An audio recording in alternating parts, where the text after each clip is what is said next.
Pemerintah Kota Banjarmasin sudah mulai memfungsikan gedung isolasi terpusat Banjarmasin atau gedung isoter yang berada di kawasan Komplek Pendidikan Mula Warman pada awal September 2021 lalu.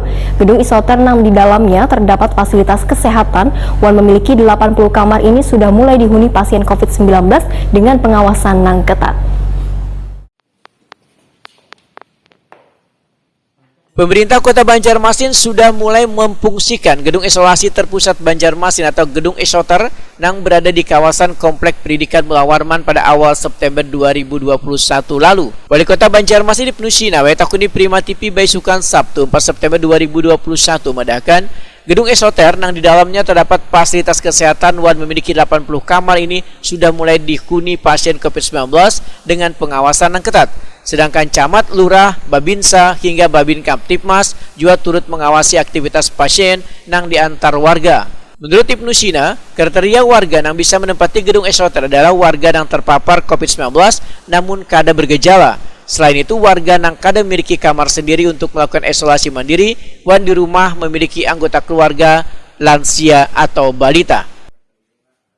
Ini sudah difungsikan operasi? Ya sudah difungsikan sebetulnya dan sudah ada 6 orang kemarin kan yang sudah di sana. Hanya melengkapi oksigen konsentrator aja kalau kemudian diperlukan ada yang sesak napas. Nah kami sudah minta Kadis untuk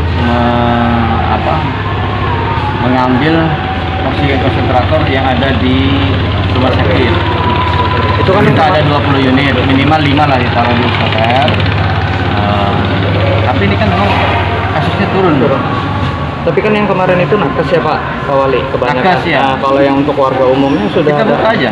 Kita buka. Kemarin kan sudah dibuka aja. Cuman belum punya data apakah berapa orang yang mau. Kayaknya kita cek aja di kelurahan masing-masing. Dihimbau apakah masyarakat ingin isolasi mandiri di isoter, itu kita akan buka. masyarakat yang isolasi di sana dijamin nggak? Iya. Pak, kalau ternyata tidak tapi ada peminatnya kayak apa Pak? Ditutup lagi kan atau? Ada apa? Yang penting kan kita sudah menyiapkan.